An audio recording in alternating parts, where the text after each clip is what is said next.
Welcome back to Podcast Learn and Chill on the Effortless English Podcast channel. I'm Henry, your favorite host. Well, I hope I'm your favorite. And joining me, as always, is Sofia. Hi, everyone. I'm not here for jokes, unlike Henry. Oh, come on, Sofia. We need balance here, you know? I handle the jokes, you bring the facts. Fair enough. In today's episode, we'll talk about how to become the best version of yourself. That makes sense. Yeah, but honestly, the best version of myself, that's a lot of pressure. Well, today we're going to help everyone figure out how to take those first steps, even if it's not perfect. I like that. So sit back, relax, and let's get into how to become the best version of yourself without all the pressure.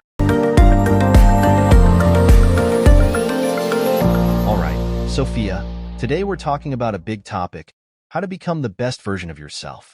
Yeah, and that's something people often talk about, but it's not as easy as it sounds, right? No, it's not.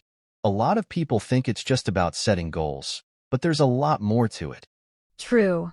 And I think the first step is self-reflection, taking time to really understand yourself. Right. It's important to ask yourself questions, like, am I living in a way that makes me happy? Or, what's stopping me from growing? Research from Harvard University shows that people who regularly reflect on their actions tend to make better decisions.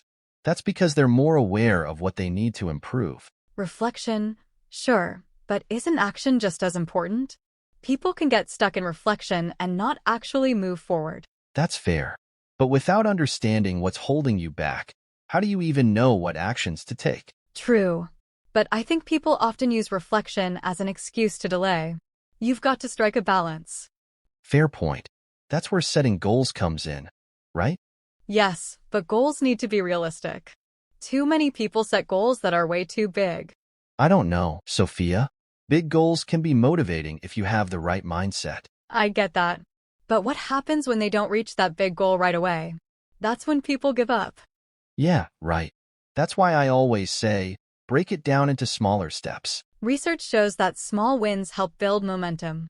And from there, setting personal goals becomes easier because you know what you want to change. Yeah, but let's talk about how to set those goals. A lot of people make goals that are too big or unrealistic. Right?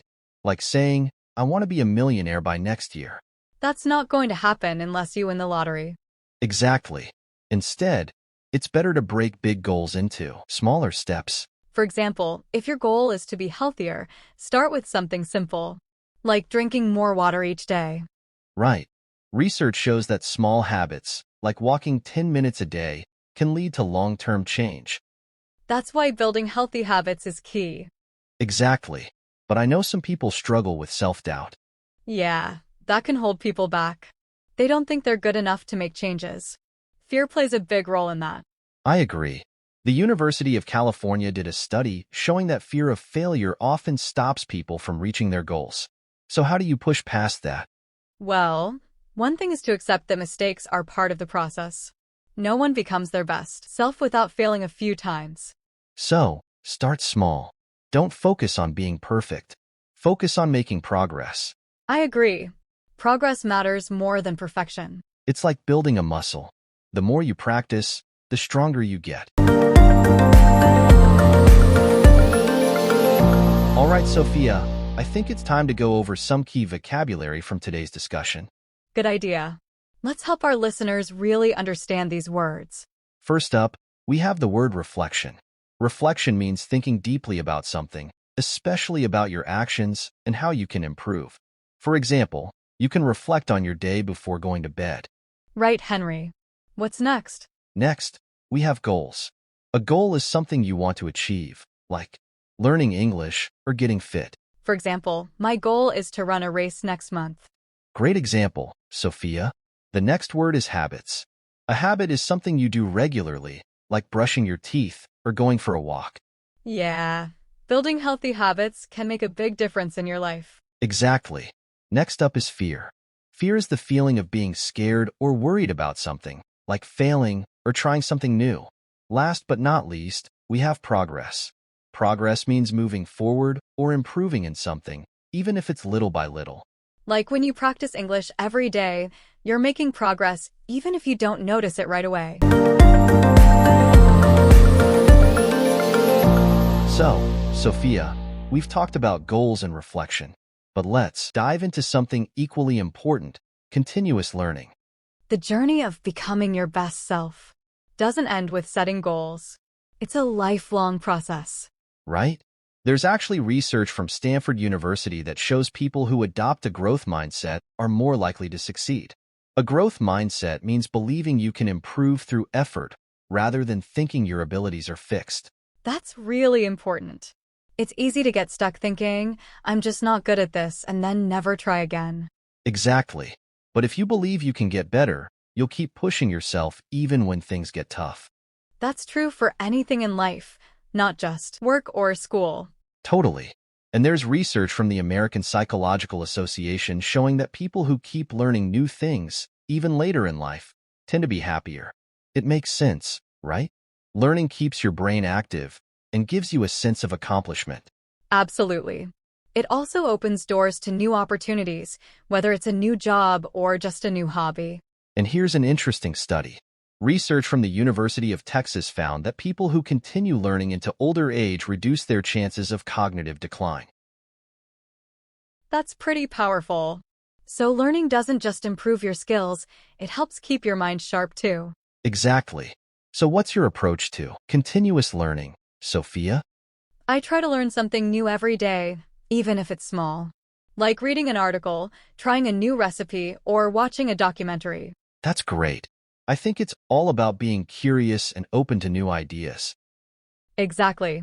And when you're open to learning, it's easier to adapt to changes in life. So what about our listeners? How do you stay curious and keep learning? And what's something new you've learned recently? Share with us in the comments. Another thing that can really help personal growth is surrounding yourself with positive people. Oh, definitely. The people around you have a huge influence on your mindset and motivation. Right? If you surround yourself with people who encourage you, you're more likely to keep going. But if you're surrounded by negativity, it's really hard to stay motivated.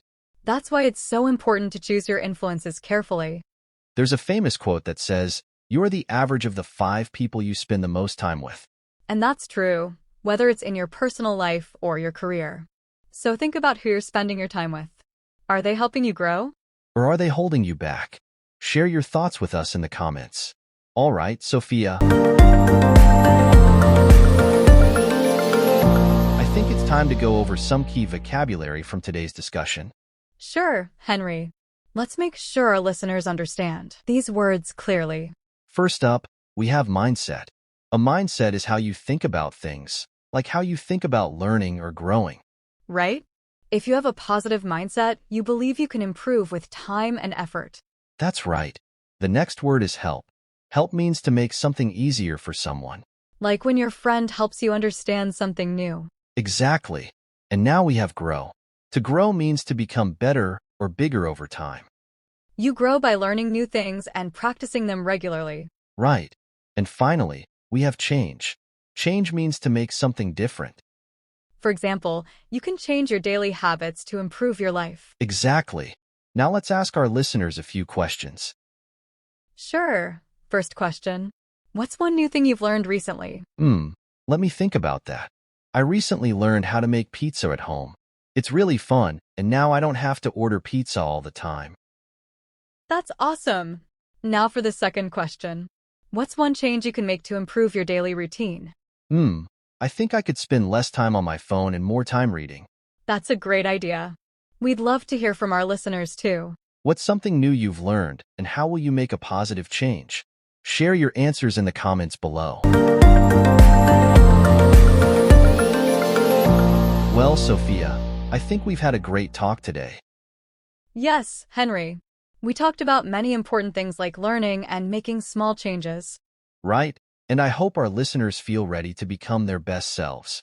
Me too. Remember, little changes can lead to big results over time.